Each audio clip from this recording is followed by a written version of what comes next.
Assalamualaikum dan selamat sejahtera. Kali ini kita akan belajar karangan surat kiriman rasmi dan tidak rasmi. Jom mengenali kunci soalan. Apa yang dimaksudkan dengan kunci soalan? Baiklah, kunci soalan kita perlu kenal pasti dahulu kunci soalan sebelum kamu mula menulis karangan. Apa dia kunci soalan? Kunci soalan itu ialah kehendak soalan. Kedua ialah jenis dan format soalan. Apabila kamu sudah tahu kehendak soalan, jenis dan format soalan itu, kamu boleh menjawab dengan tenang, dengan yakin. Kalau kamu salah ataupun gagal memahami kunci soalan, karangan yang kamu hasilkan mungkin akan terpesong ataupun terkeluar daripada tajuk yang sepatutnya lah. Mari kita lihat contoh soalan. Contohnya, kamu ingin mengajak kawan menyertai acara lomba larian. Tulis sepucuk surat kepada kawan kamu untuk mengajaknya menyertai acara tersebut. Jadi yang pertama sekali kita kena cari kehendak soalan. Kehendak soalan ini mengajak kawan menyertai acara lomba larian. Kalau kita lihat yang seterusnya, cikgu tanda di situ sepucuk surat. Maksudnya jenis dan format karangan ialah surat kiriman. Tetapi kalau kamu lihat kata kunci tadi, kawan, maksudnya format karangan itu ialah surat kiriman tidak rasmi. Baiklah, selesai mengenali ataupun berkenalan dengan kunci soalan, kita teruskan dengan apakah dia tip dan format menulis karangan jenis surat rasmi. Baiklah, mari kita berkenalan dahulu dengan format. Yang pertama sekali, karangan jenis surat rasmi ini ditulis untuk menyatakan aduan, membuat permohonan, seterusnya rayuan, kemudian menyampaikan undangan, dan yang kelima ialah membuat pesanan. Jika kamu terlihat ataupun terbaca kehendak soalan ini, maksudnya kamu diminta untuk menghasilkan surat rasmi. Seterusnya, gunakan kata panggilan hormat penerima yang sesuai, contohnya tuan, puan, datu ataupun datin. Baiklah, seterusnya, nyatakan tujuan menulis surat dengan jelas. Hendaklah jelas. Seterusnya, gunakan bahasa yang mudah, ringkas dan tiada kiasan. Tak perlu masukkan peribahasa dalam karangan jenis surat rasmi kamu. Baiklah, seterusnya tulis isi secukupnya untuk menyokong perkara-perkara yang ingin kamu sampaikan. Maksudnya tidak berjelas-jelas lah di sini. Baiklah, kita teruskan. Ini adalah contoh format. Kita berkenalan dengan format untuk penulisan surat rasmi. Kita berkenalan dulu dengan format yang atas dahulu. Kita mulakan dengan alamat pengirim. Kamu tulis di hujung sini dan semua rapat di garis buku kamu lah. Contoh di sini. Seterusnya kamu langkah satu baris. Apabila siap alamat pengirim kamu ni, kamu langkah satu baris. Apa ni? Tanda hitam ni, ini ialah garis panjang melintang. Kamu garis, kemudian kamu langkah satu baris. Selepas garis panjang tu, di sini kalau kamu lihat di bahagian kiri juga, nama dan alamat penerima.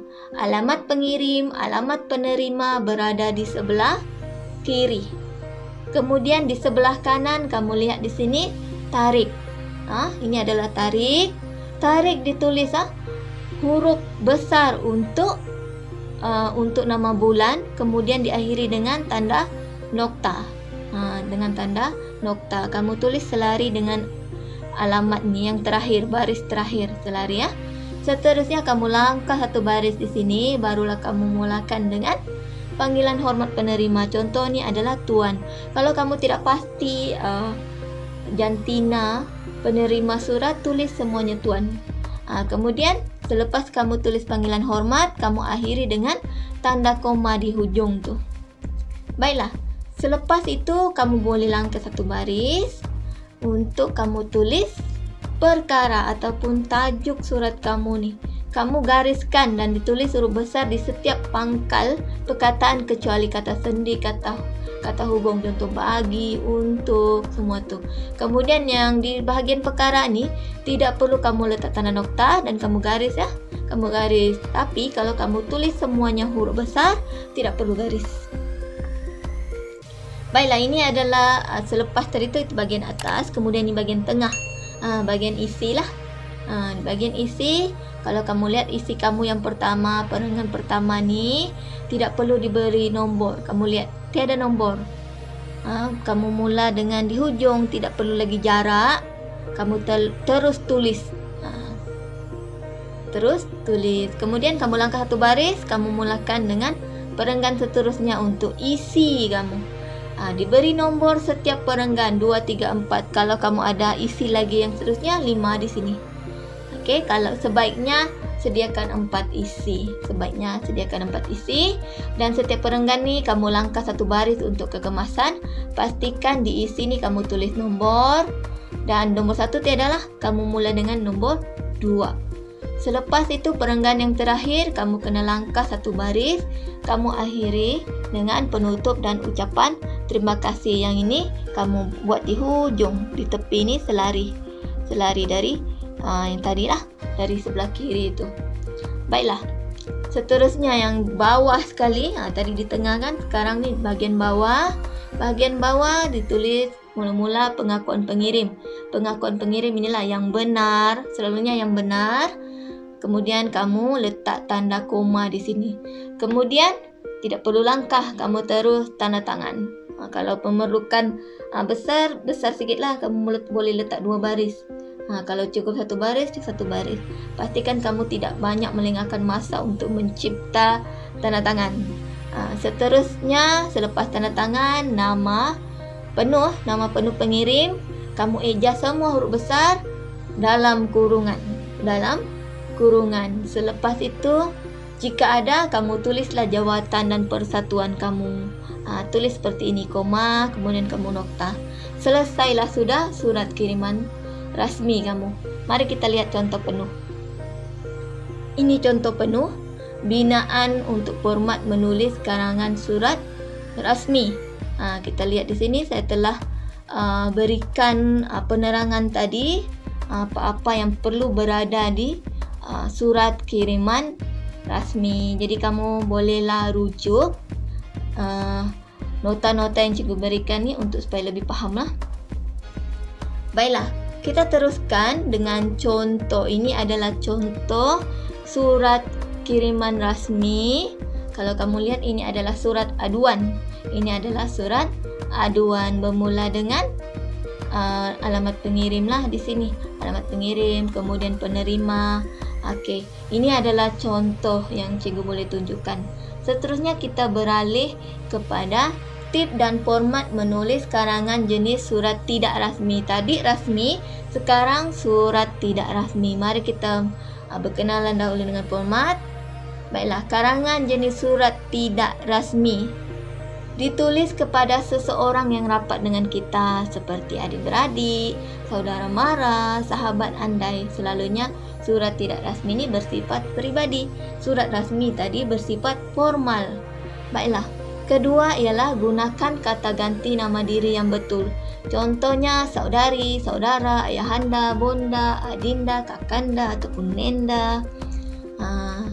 Baiklah, seterusnya, nyatakan tujuan menulis surat dengan jelas. Sama juga, mesti jelas. Ini adalah surat.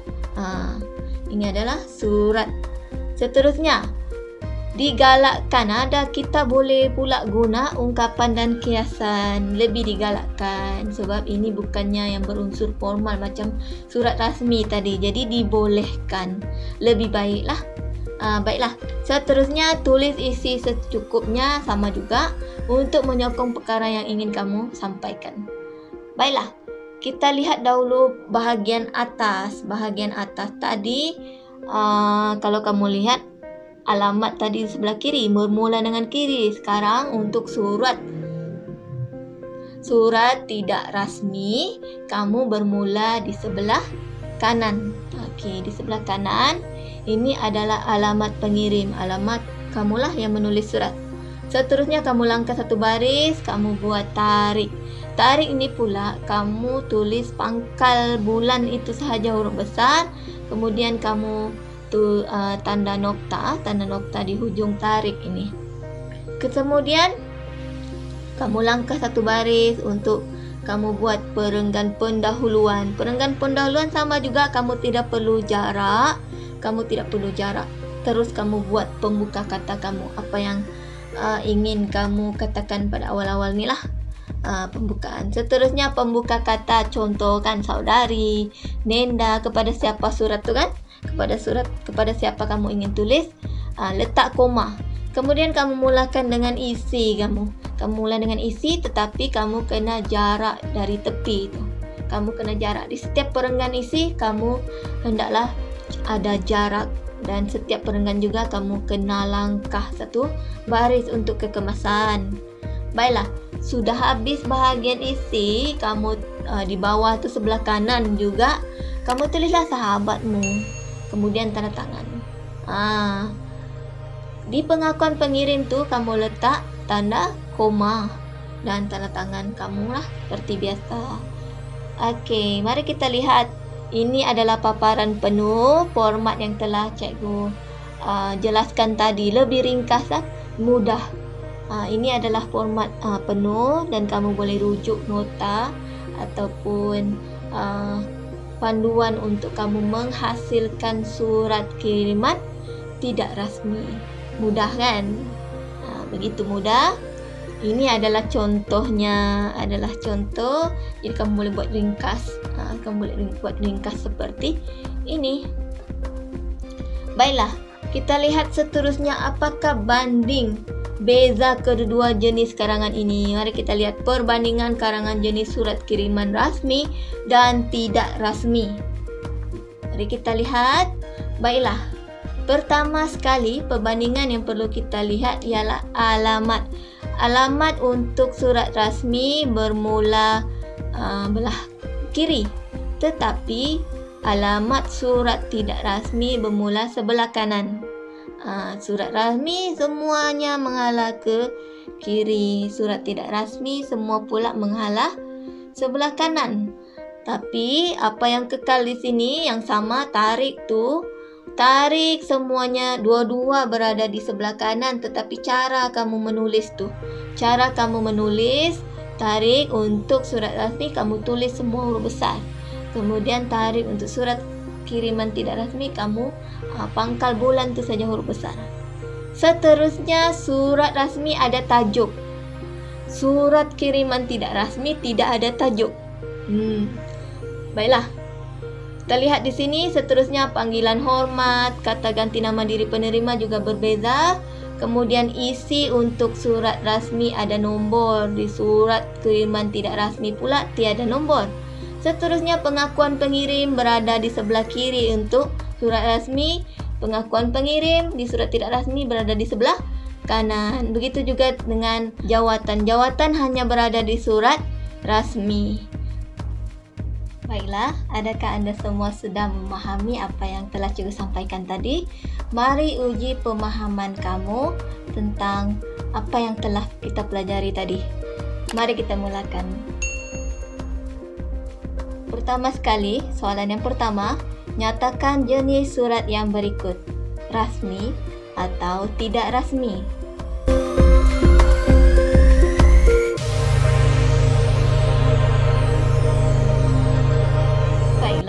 Jawapannya ialah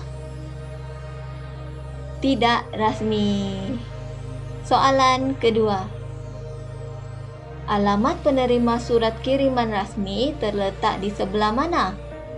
Kiri ataupun kanan?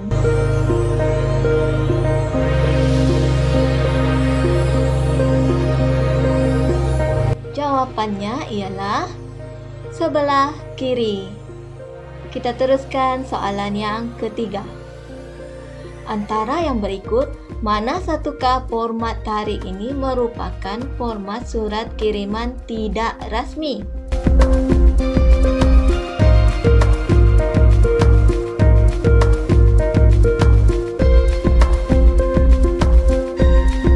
Baiklah, jawapan bagi soalan 3 ialah Kalau kamu lihat, tarik itu ditulis bulan pangkal sahaja yang ditulis dengan huruf besar. Baiklah, kita teruskan. Soalan keempat. Tanda tangan pengirim surat kiriman tidak rasmi terletak di sebelah mana? Kiri atau kanan?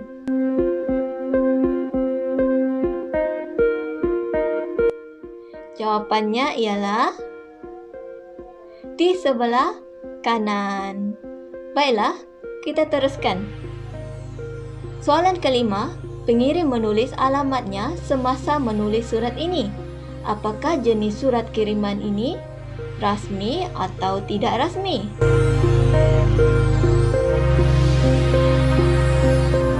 Baiklah, jawapannya ialah surat kiriman rasmi.